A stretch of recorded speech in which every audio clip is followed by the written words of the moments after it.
देवताओं के विनम्र प्रार्थना करने पर माता प्रसन्न होती हैं। देवताओं ने कहा कि सर्वा बाधा प्रशमनम त्रैलोक्यस्याखिलेश्वरी एवमेव त्वया कार्यम अस्मद् वैरी विनाशनम। हे मातेश्वरी, आप मेरे वैरियों का विनाश करें। माता ने कहा कि देवताओं, वैवस्वंतरे प्राप्ते अष्टाविंशति में युगे शुंभो निशुंभश्च वान्यान्वुत्पतर्षन्ते महासुरौ। वैवस्वत मनंतर के 28वें युग में शुंभ और निशुंभ नामक दैत्य का मैं संहार करूंगी। उस समय नंद गोप गृहे जाता जसोदा गर्भ संभवा ततस्तौ नाशयिष्यामि विंध्याचल निवासिनी। मैं नंद गोप के घर में जाकर जसोदा के गर्भ में अवतार लूंगी और वहां से विंध्याचल में जाकर निवास करूंगी। तब उस समय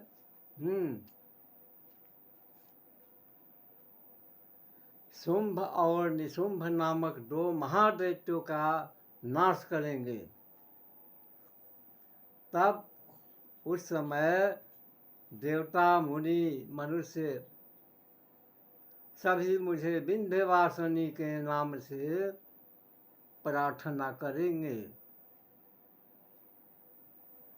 इसके बाद कहते हैं कि पुनरप्यतिरोधेन रूपेण पृथ्वी तले अवतृजम हनिष्यामि वैप्रचित्तास्तु दानवान। इसके बाद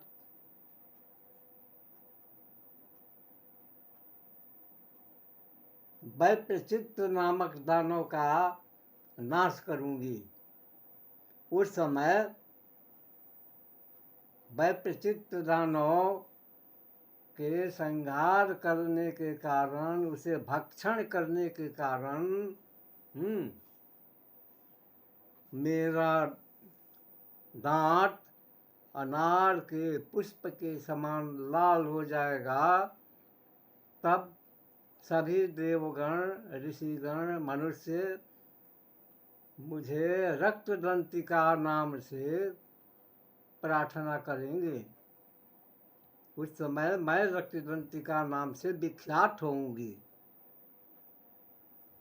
इसके बाद कहते हैं भूयश्च शतवार्षिक्या मनावृष्यामनम्भसि मुनिभिः संस्कृता भूमौ संभविष्यामि योनिजा। पृथ्वी पर भूतल में 100 वर्षों के लिए पानी का अभाव हो जाएगा, जल नहीं गिरेगा। तब ततो माम देवता भूयश्च शतवार्षिक्या मनावृष्यामनम्भसि मुनिभिः संस्कृता भूमौ संभविष्यामि योनिजा। ततः सतेन नेत्राणां निरीक्षिष्यामि जन्मुनीन् कीर्तयन् सिद्धि मनुजा शताक्षी मिति माम। ततः मैं 100 नेत्रों से मुनियों को देखूंगी। 100 नेत्रों से मुनियों को देखूंगी। तब पृथ्वी पर अयोनिजा रूप में प्रकट होंगी और 100 नेत्रों से मुनियों को देखूंगी। अतः मनुष्य मुझे शताक्षी इस नाम से मेरा कीर्तन प्रार्थना करेंगे। उस समय मेरा नाम शताक्षी होगा। हे देवगण, उस समय मैं शरीर से उत्पन्न हुए शाकों के द्वारा मनुष्यों की भरण पोषण करूंगी, तो अब तब मेरा नाम शाकंभरी के नाम से विख्यात होगा। सभी लोग मुझे शाकंभरी के नाम से प्रार्थना और पूजा करेंगे। इसके बाद कहते हैं कि दुर्गम नामक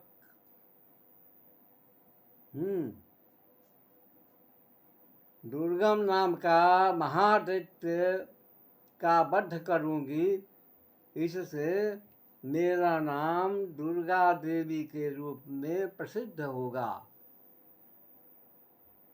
फिर मैं अत्यंत भीम रूप धारण करके मुनियों की रक्षा करने के लिए हिमालय पर्वत पर रहने वाले राक्षसों का भक्षण करूंगी। उस समय मुनिजन भक्ति से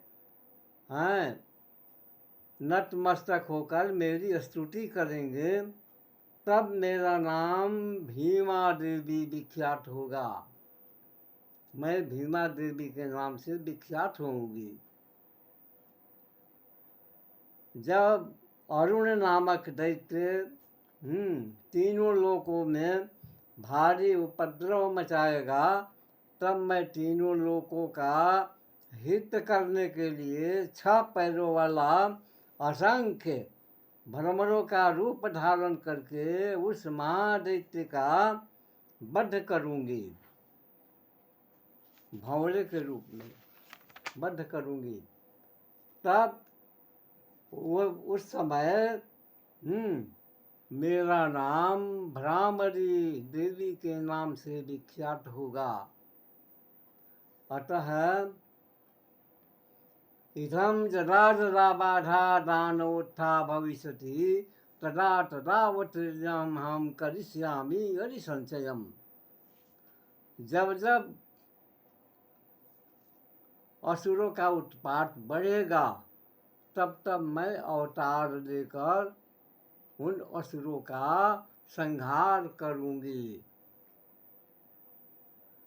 तो ये जो है विषय तो बहुत अच्छी है। और माता जी के अवतारों का वर्णन है इसमें। 7 अवतार हुए हैं।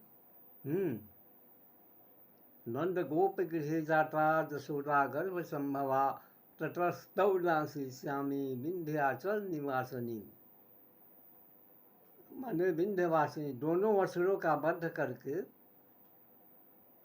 विंध्याचल में रहते हुए दोनों असुरों का वध करूंगी, शुंभ और निशुंभ।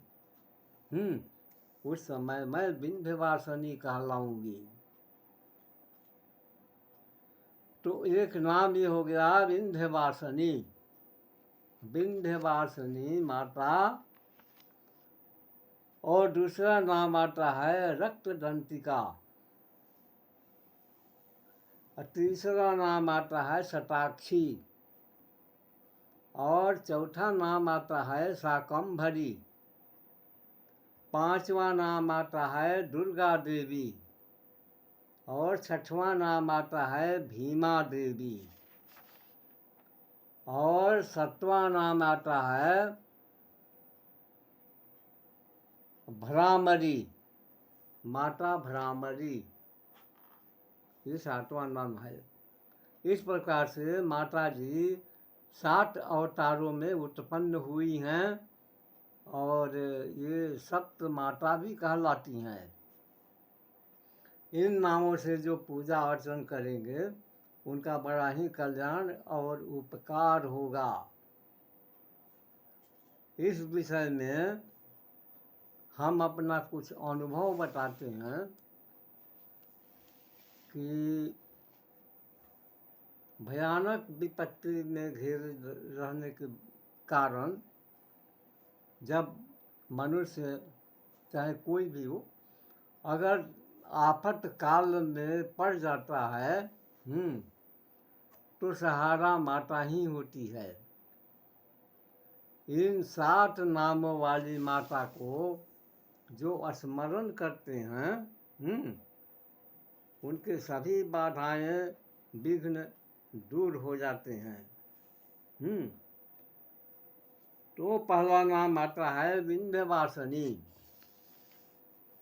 दूसरा नाम आता है रक्तदंतिका, तीसरा नाम आता है शताक्षी, चौथा नाम आता है शाकंभरी,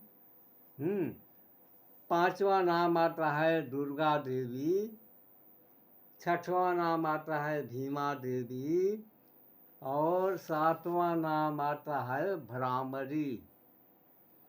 इस तरह से जो 7 नाम हैं, इन 7 नामों का स्मरण अगर प्रतिदिन आप करेंगे सोते समय और जागते समय, तो आपके सभी बाधाएं, विघ्न, रोग, दुख, दरिद्रता सबका विनाश हो जाएगा। इसके अलावे जो है कि नहीं, मान लीजिए आपका व्यापार बिगड़ रहा है या फिर कोई गंभीर रोग में फंसे हुए हैं या किसी तरह के मार्केट में आ चुके हैं या शत्रुओं के द्वारा आप पीड़ित हो रहे हो, तो आप इन नामों का स्मरण करें। इसके लिए एक छोटा सा उपाय है, प्रतिदिन इन 7 नामों से घी का आहुति अगर आप दे रहे हैं तो आप परेशानियों से निवृत्त हो जाएंगे। वैसे तो जीवन है, परेशानी तो आता जाता रहता है, कर्मों का भी फेर होता है, लेकिन ये दुष्कर्मों का भी नाश करती है। दुष्कर्मों का नाश करके सुकर्मों को बढ़ाती है। जिसके बच्चे जिद्दी हो जाते हैं उन बच्चों के लिए भी ये बड़ा ही उपकारी है। भोजपत्र पर अष्टगंध से ये नाम लिखें और नाम लिख करके ये 7 नाम से घी का आहुति दें और पूजा कर दें, अर्चना कर दें और माई से एकादश अध्याय का प्रार्थना कर लें। इसके बाद उस नाम रूपी ताबीज को चांदी या सोने के ताबीज में भर दें और बच्चे को पहना दें। इससे बच्चा संतुलित हो जाएगा और वो स्वच्छ और कवच में आ जाएगा। दूसरी बात कि किसी भी प्रकार का घटना दुर्घटना से भी बचेगा। ये बच्चे ही नहीं, बड़े लोग भी पहन सकते हैं। बड़े लोग अगर पहनेंगे तो आचरणहीन नहीं होना चाहिए, संयम से रहित न हो। इसके बाद धारण करावें। भयंकर प्रेत बाधा से पीड़ित प्राणी को इस नाम से जो जल अभिमंत्रित करके पिला देंगे तो प्रेत बाधा शांत हो जाएगा। रोग बाधा शांत करने के लिए प्रतिदिन इस मंत्र से स्नान कराएं। कागज या भोजपत्र पर नाम लिख ले लाल चंदन से। ये नाम जो है कि नहीं, 7 नाम को, ये मंत्र है, 7 नाम को जो है आप लाल चंदन से भोजपत्र पर या स्वच्छ निर्मल कागज पर या कोई पीपल के पत्ता पर ये 7 नाम लिख दें और उसके बाद पानी में उसको डुबाकर 5 बार इसे डुबा डुबा करके निकाल दें और उस जल से स्नान करें। आप सुरक्षित रहेंगे। प्रेत बाधा, ग्रह बाधा भी शांत करेगा और बीमारी में भी आराम देगा। अगर कोई पुरानी बीमारी है तो धीरे धीरे ठीक होता रहेगा, लेकिन इसके स्नान करने से हर तरह की विपत्तियाँ, शारीरिक रोग वगैरह जो है सब शांत हो जाएगा। तो आप करके देखें, इससे बहुत लाभ मिलेगा। व्यापार में आप इसी तरह से बना करके ताबीज गल्ला में रख दें, तो व्यापार के लिए सुरक्षित रहेगा। अगर मकान में कोई खोटा या खराब ऊर्जा आ रहा है या किसी का काला नज़र, कुदृष्टि पड़ रही है आपके ऊपर या आपके परिवार पर या आपके मकान पर या आपके व्यापार पर, तो इसको लाल कपड़ा में भोजपत्र पर लिखें ताबीज और लिख करके लाल कपड़ा में उसको रखें। उसके साथ रहेगा पीला सरसों, काला तिल, चावल, जौ और फिटकरी और लाल चंदन का पाउडर और थोड़ा सा सिंदूर उसमें रख करके और 5 गांठ दे दें। 5 गांठ देने के बाद मकान के अंदर सब तरफ में मेन दरवाज़ा के भीतरी पोर्शन में उसको कहीं सुरक्षित रूप से उसको लटका दें।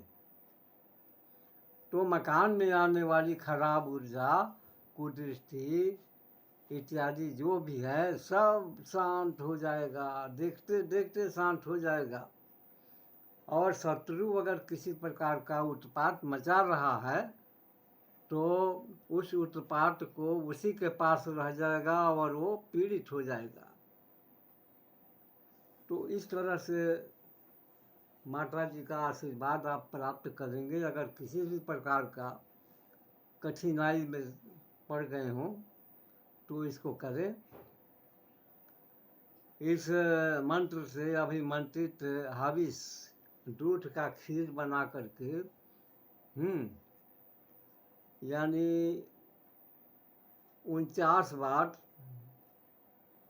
पढ़ करके अभिमंत्रित करें। खीर को, दूध से बनी खीर को 49 बार अभिमंत्रित करें। खीर को पूजा कर दें, अभिमंत्रित कर दें, धूप इत्यादि कर दें और उस खीर को मेल फीमेल दोनों प्राणी को अपना आधे आध बांट कर खिला दें तो संतान योग बनाता है। और संयम से रहे और माता जी पर विश्वास रखें, श्रद्धा रखें, समर्पित रहें तो सारी कामनाएं पूर्ण होती है। बहुत सुंदर, बहुत सुयोग्य संतान उत्पन्न होगी। तो भैया कुछ तपस्या तो करना पड़ेगा। इसको करने के लिए आप पूर्णिमा तिथि हो, मुख्य नक्षत्र हो और हस्त नक्षत्र हो,